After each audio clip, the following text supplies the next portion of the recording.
আসসালামু আলাইকুম সবাইকে, welcome to ওয়াসির watch blog number 15 এ আজকে আমি ডিসাইড করছি যে চট্টগ্রামের শহরের মধ্যে যে 15টা স্পট আছে সেগুলো আমরা ঘুরে দেখবো। যদিও একদিনের মধ্যে চট্টগ্রাম ঘোরা অনেক বেশি টাফ, তাও আমি শহরের মধ্যে যেগুলো দেখা যায় সেগুলো আপনাদেরকে দেখানোর চেষ্টা করব।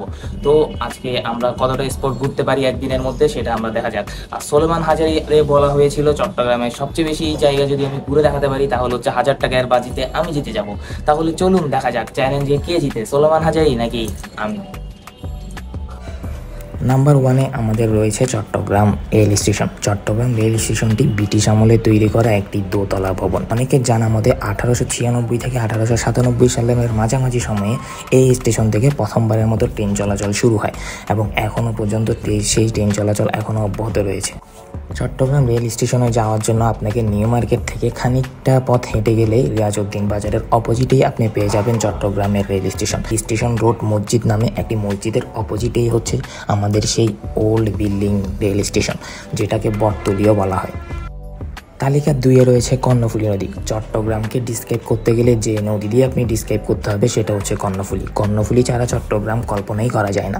চট্টগ্রামের একমাত্র বাণিজ্যিক নদী হচ্ছে কর্ণফুলী। এই নদীর মাধ্যমেই অনেক বাণিজ্য গড়ে উঠেছে চারপাশে, আর সেই জন্যই কর্ণফুলীকে বাণিজ্যিক নদীও বলা হয়। এমনকি আপনি কি জানেন চট্টগ্রামের সমুদ্র বন্দরে যে জাহাজগুলো এসে ভিড় জমায় সেটাও কিন্তু কর্ণফুলীর মোহনায়।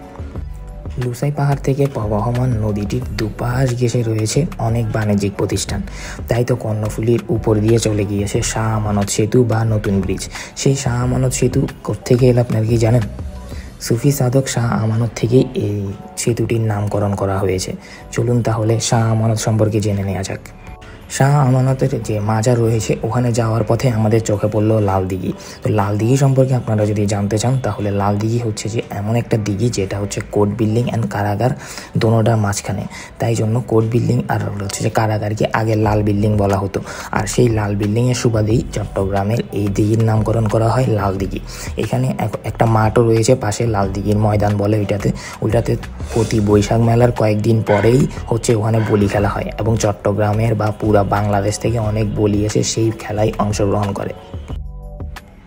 এই হচ্ছে যে শাহ আমানত মাজার।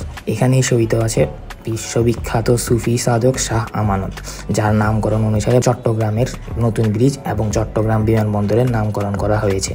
তিনি অনেক অলৌকিক ক্ষমতার অধিকারী ছিলেন। তিনি হচ্ছে কোর্ট বিল্ডিংয়ে কাজ করতেন যখন তিনি বাংলাদেশে এসেছিলেন।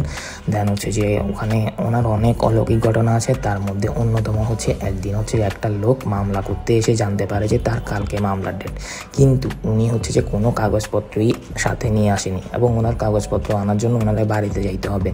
ওনার বাড়ি ছিল মহেশখালী। তো মহেশখালীতে এক রাতের মধ্যে যাওয়া আবার আসা কোনোভাবেই সম্ভব না।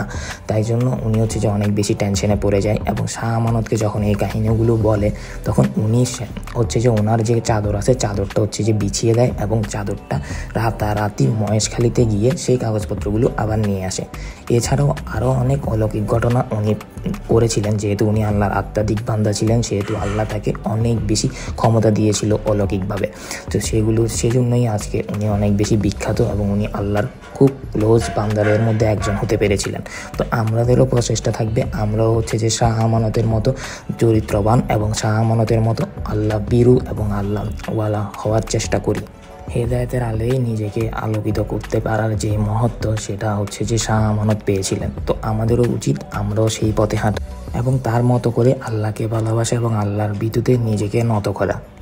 এরপরেই আমরা চলে যাই চট্টগ্রামের চেরাগি পাহাড়ে। চেরাগি পাহাড়টি হচ্ছে যে আমাদের যে বদর আউলিয়া আছে, বদর আউলিয়া উনি হচ্ছে চট্টগ্রামে যখন এসেছিলেন তখন চট্টগ্রামটা পুরো জিনপরিদের আস্তানা ছিল এবং উনি হাতে করে যে চেরাগটা এনেছিলেন সেই চেরাগটা যখন চেরাগি পাহাড়ের উপর রেখেছিলেন সেই চেরাগের আলোয় অনেক জিনপরি এবং হচ্ছে যে খারাপ আত্মাগুলো চট্টগ্রাম থেকে চলে গিয়েছিল এবং চট্টগ্রাম বসবাসের উপযোগী হয়ে উঠেছিল।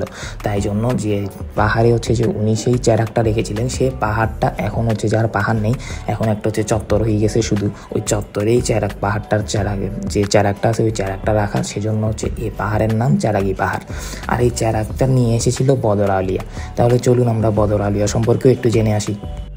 শাহ সুফি বদর আউলিয়া সুদূর ইয়ামেন থেকে চট্টগ্রামে এসেছিলেন বঙ্গোপসাগর পাড়ি দিয়ে। উনি যে পাথরে করে চট্টগ্রামে এসেছিলেন সেই পাথরটা এখনও ওনার মাজারে সংরক্ষিত রয়েছে এবং পৃথিবী থেকে অনেক মানুষ তার মাজার এবং তার পাথরটা দেখার জন্য অনেক ভিড় করে। চট্টগ্রামের 12 আউলিয়ার মধ্যে উনিও একটি হচ্ছে অন্যতম বিখ্যাত আউলিয়া। এরপর আমরা চলে গেলাম বাতিঘরে। চট্টগ্রামে জামাল খান যাবো আর বাতিঘর যাবো না এমনটা কখনোই হয় না। চট্টগ্রামে বাতিঘরের প্রতিষ্ঠা হয় 2005 সালে এবং জাহাজের মতো নকশায় এটি তৈরি করেন শাহিনুর রহমান। আপনি যদি এখানে প্রবেশ করেন তাহলে আপনার মনে হবে আপনি যেন কোনো জাহাজের ভিতর আছেন এবং জাহাজে অনেক সারি সারি বইয়ে আপনি নিজেকে হারিয়ে ফেলবেন বিভিন্ন রকম উপন্যাস, বিভিন্ন রকম আবৃত্তিতে। চট্টগ্রামের বেশিরভাগ পাঠক লেখকের একমাত্র সমারোহ হয় এই বাতিঘরের মাধ্যমেই। দেন জামাল খান থেকে হাঁটতে হাঁটতে চকবাজার যাওয়ার পথে আমাদের চোখে পড়ল গনি বেকারি, যে বেকারি থেকে প্রায় 150 বছর আগে তৈরি করা হয়েছিল বেলা বিস্কুট এবং সেই বেলা বিস্কুট এখনও পুরো দেশ জুড়ে বিখ্যাত। সবচেয়ে মজার ব্যাপার হচ্ছে ওনারা বেলা বিস্কুট বা যে কোনো বিস্কুটে কোনো ইস্টই ব্যবহার করে না। ওনারা হচ্ছে যে আগের যুগের যে মাওয়ান ব্যবহার করে, যেটা ইস্টের অল্টারনেটিভ হিসেবে ব্যবহার করা হয়। এজন্যই থেকে অন্য বেলা বিস্কুট থেকে গনি বেকারির বেলা বিস্কুট আলাদা রকমের স্বাদ পাওয়া যায়। চট্টগ্রামের চকবাজারে আসলে আপনার প্রথমেই যে মসজিদটি চোখে পড়বে সেটা হচ্ছে ওয়ালি খাঁ মসজিদ। ওয়ালি বেগ খাঁ মসজিদ নামে পরিচিত এই মসজিদটি প্রায় মোগল আমলে তৈরি করা হয়েছিল। জানা যায় 1713 থেকে 1716 সালের মধ্যে এই মসজিদটি তৈরি করা হয়েছিল এবং এই মসজিদটি তৈরি করেছেন, নিশ্চয়ই কে তৈরি করছে আপনারা বুঝছেন, নামের সাথে মিল আছে, ওয়ালি খান। এরপরে আমরা চলে গেলাম আন্দরকিল্লা। আন্দরকিল্লার শাহী জামে মসজিদের কথা না বললেই নয়। আন্দরকিল্লার শাহী জামে মসজিদটি শায়েস্তা খানের ছেলে তৈরি করেছিলেন। এটি 1700 বা 1800 সালের দিকে মসজিদটি তৈরি করা হয় এবং আন্দরকিল্লা হচ্ছে যে এখানে একটি কেল্লা ছিল এবং কেল্লার ভিতরে যে প্রবেশ করেছিল শায়েস্তা খানের ছেলে, তারপর থেকেই এই কেল্লার নাম হয়ে গিয়েছিল আন্দরকিল্লা বা এই স্থানের নাম আন্দরকিল্লা হিসেবে রাখা হয়েছিল। এবং আন্দরকিল্লার সবচেয়ে বড় মসজিদ যে আন্দরকিল্লা শাহী জামে মসজিদ, এই মসজিদ থেকেই চট্টগ্রামের বিভিন্ন ইসলামিক স্কলার বিভিন্ন প্রতিযোগিতার আয়োজন করে থাকে এবং সেই প্রতিযোগিতায় বিভিন্ন কান্ট্রি থেকেও মানুষ এসে এখানে প্রতিযোগিতায় অংশগ্রহণ করে। তারপর আমরা চলে গেলাম চট্টগ্রাম শিল্পকলা একাডেমি। চট্টগ্রাম শিল্পকলা একাডেমিটি 1973 সালে রশিদ চৌধুরী নামে একজন চিত্রশিল্পী চট্টগ্রাম কলা ভবন নামে এটি প্রতিষ্ঠা করেছিলেন। কিন্তু পরবর্তী সময়ে এখানে শুধুমাত্র চিত্রশিল্পী না, মূক অভিনয়, নাট্য, নৃত্য সবগুলো একসাথে যোগ হওয়ার ফলে এটার নাম চট্টগ্রাম শিল্পকলা একাডেমি হিসাবে আত্মপ্রকাশ করে। চট্টগ্রামের সবচেয়ে বিখ্যাত মসজিদ বিশ্ব মসজিদ, যেটার প্রাতিষ্ঠানিক নাম হচ্ছে যে জামিয়াতুল ফালাহ মসজিদ। এই মসজিদটি হচ্ছে চট্টগ্রামের অনেক আগের মসজিদ এবং এটি কত সালে তৈরি করা হয়েছিল সে সম্পর্কে কোনো ধারণাই আমার নেই। 1900 বা 1800 সালের মধ্যে হবে কোনো এক সাল। দেন এই মসজিদ হচ্ছে 5 তলা বিশিষ্ট এবং এখানে কম করে হলেও 10 থেকে 20,000 মানুষ একসাথে নামাজ পড়তে পারে। তারপর আমরা চলে আসলাম হচ্ছে যে মেরিটাইম মিউজিয়ামে হচ্ছে যে নেভিদের অনেকগুলো অস্ত্র এবং অনেকগুলো হচ্ছে যে অপারেশনের সরঞ্জাম রাখা হয়েছে যেগুলো হচ্ছে এখন অব্যবহৃত এবং এর সাথে ওইখানে একটি ছোট্ট মিউজিয়াম ছিল যেটা এখন অফ। যদিও সেটা ওপেন থাকলে অনেক বেশি ভালো লাগতো, বিকজ অফ ভিতরে আসলেই অনেক সুন্দর সুন্দর জিনিস আছে যেগুলো হচ্ছে যে নেভিরা ব্যবহার করে থাকে এবং ওদের সাবমেরিনগুলো হচ্ছে যে ছোট আকারের ওখানে মিউজিয়ামে রাখা হয়েছিল, যেগুলো দেখলে আপনার কখনোই মনে হবে না যে আপনি সমুদ্রের উপরে আছেন, মনে হবে যে আপনি যেন সমুদ্রের তলদেশে গিয়ে একবার ভ্রমণ দিয়ে এসেছেন।